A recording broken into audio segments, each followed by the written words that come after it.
Hello అండి, అందరికీ నమస్తే. వరలక్ష్మి ఛానల్కి స్వాగతం. ఈరోజు మనం ఉసిరికాయ ఆవకాయ ఎలా పెట్టుకోవాలో చూపిస్తాను. 1 కిలో ఉసిరికాయలు ఇవి.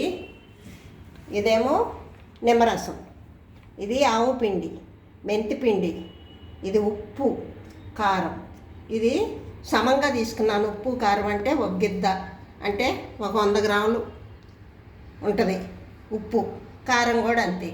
ఈ కాయలకి ఈ కారం ఉప్పు సమంగా సరిపోద్ది. ఇది వెల్లుల్లి నేను మిక్సీ కొట్టి పెట్టుకున్నాను కొద్దిగా. అది కూడా మిక్సీ కొట్టింది కొద్దిగా, అంత కలిపితే స్మెల్ ఉంటుంది. మనం విడిగా తర్వాత పాయలు ఒలిసి కలుపుకోవచ్చు. ఇది మెంతిపిండి. మెంతులు కొద్దిగా ఆరబెట్టేసి ఏపి లైట్గా వేపుకోవాలి. ఏపి కొద్దిగా ఉప్పేసి పౌడర్ చేశాను. అది నిలవన్నా కానీ ఉంటుంది, ఏమవ్వదు, కొద్దిగా ఉప్పేసాం కాబట్టి. మెంతులేమో ఏపి పౌడర్ చేసుకున్నాం. ఇది నిమ్మరసం.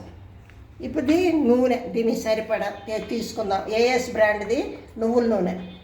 ఇప్పుడు ఈ నూనెలో ఈ కాయలు వేపుకోవాలి. కళాయి పెట్టుకొని పొయ్యి మీద నూనె వేసుకొని ఈ కాయలు వేపుకుందాం. కళాయి పెట్టుకొని స్టవ్ వెలిగించుకొని నూనె వేసుకొని ఈ కాయలు వేపుకున్నాక మిగిలిన నూనె ఉంటుంది కదా, ఆడినాక మనం పచ్చళ్ళలో కలిపేసుకోవటమే ఆ నూనె. ఇప్పుడు ఈ కాయల్ని వేపుకుందాం.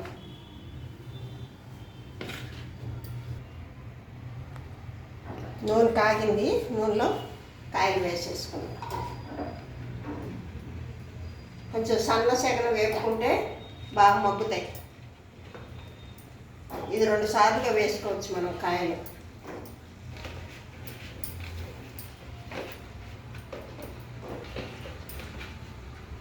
ఇట్లా వేసి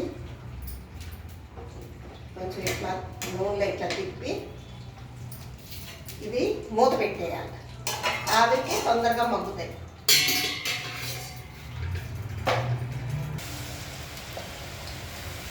ఇదిగోండి, ఏగిపోయినాయి. ఇవి ఇట్లా ఏగితే చాలు. ఇది తీసి గిన్నెలో వేసేసుకున్నాం.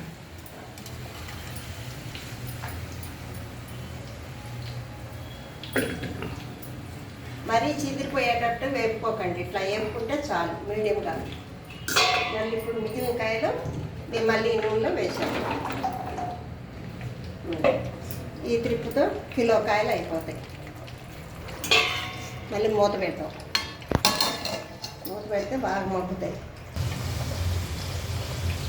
అయిపోయినాయండి, ఇంకా ఇది వేగిపోయినాయి.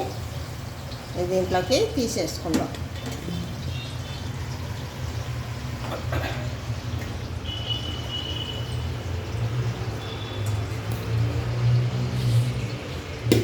చెప్తా. ఈ నూనె ఆరినాక ఈ పచ్చట్లోనే కలుపుకుందాము, ఆరబెడదాము ఈ నూనె. అంతలోకి మనం మసాలాలు కలుపుకుందాం. ఈ గ్లాస్తో గ్లాసు ఉప్పు, అంటే 1 గిద్ద ఉప్పు వేద్దాం. దీంట్లో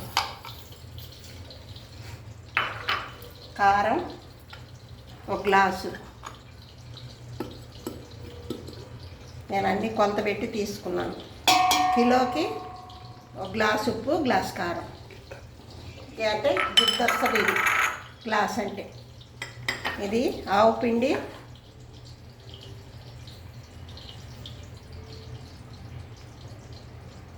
తలకొట్టి గ్లాస్ వేసాను. మెంతి పిండి పావు వేస్తాను, సరిపోద్ది. దీంట్లో అల్లం వెల్లుల్లి పేస్ట్ కొద్దిగా వేద్దాం. అది అల్లం లేదు, వెల్లుల్లి పేస్టే కొంచెం వేస్తే అది స్మెల్ బాగుంటుంది.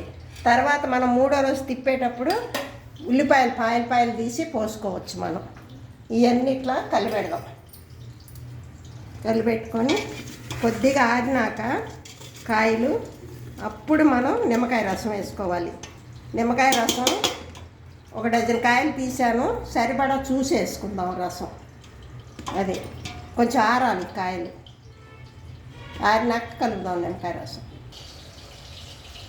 ఆరిపోయింది, అన్నీ మసాలా కలిపాం కదా. కొద్దిగా పసుపు వేద్దాం. పసుపు వేసి ఇట్లా తిప్పుదాం. చూసారా మసాలా ముక్కలకు బాగా పట్టింది. ఇప్పుడు దీంట్లో మనం నిమ్మరసం వేద్దాం.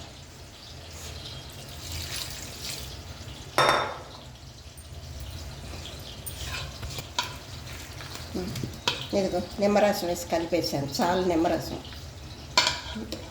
నేను డజన్ కాయలు తీసాను. ఒక 8 కాయలు పట్టినాయి. నిమ్మరసం కొద్దిగా మిగిలింది. ఇదిగోండి. ఇప్పుడు ఇదే కాగిన ఆయిల్ ఆరిపోయింది కదా, ఇది దీంట్లో కలిపేద్దాం. ఇది ఉసిరిగా ఆవకాయ అన్నమాట. మన ఆవకాయ పచ్చడి ఎట్లా పెట్టుకుంటాము అట్లా. ఇది టీ గ్లాస్తో ఒక గ్లాసు ఆవు పిండి, ఒక గ్లాసు కారం, ఒక గ్లాసు ఉప్పు, పావు గ్లాసు మెంతిపిండి, కొంచెం చిన్నులపాయ పేస్ట్ వేసాను.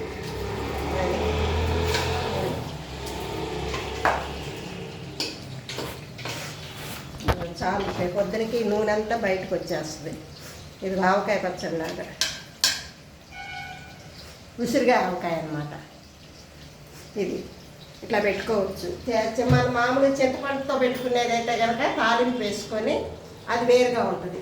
ఇదేమో మామూలుగా మన ఆవకాయ పచ్చడిలాగా పెట్టుకునే ఆవకాయ అన్నమాట ఉసిరికాయతో. చూడండి, ట్రై చేయండి, సబ్స్క్రైబ్ చేసుకోండి, ఒక లైక్ ఇవ్వండి, షేర్ చేయండి.